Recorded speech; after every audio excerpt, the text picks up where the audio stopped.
मैंने जो है 3 अंडे यानी 3 eggs ले लिए हैं और जो है इसको फेंट लिया, फेंट के रख लिया। अब हम जो है अलग से लेंगे चावल वाला 3 चमचा। मैंने डो खोल लिया है। चिकन की यखनी को आधे घंटे तक मैंने हल्की आंच पे पकने दिया।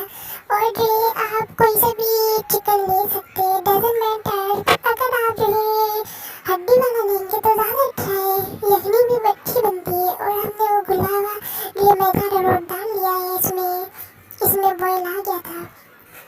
चिकन को पकाने के बाद डाला है, अच्छे से ये घुल गया है। अब इसमें डालेंगे हम इसमें 2 अंडे फेंटा हुआ अंडा डालेंगे इसके अंदर और ये चमचा चलाते रहेंगे।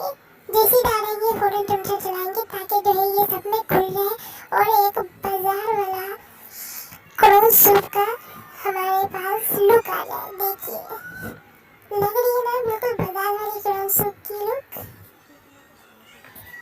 मुझे तो मुंह में पानी आ गया। देखिए इसके बाद हम इसमें डालेंगे सोया सॉस और डालेंगे थोड़ी सी काली मिर्च।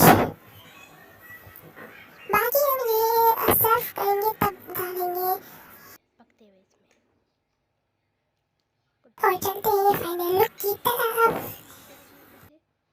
आप देख लेना। माशाल्लाह बहुत ही मज़ेदार लग रहे हैं। और अगर आपको मेरी रेसिपी पसंद हो तो लाइक करें, कमेंट करें, शेयर करें और सब्सक्राइब करना तो ना भूलें।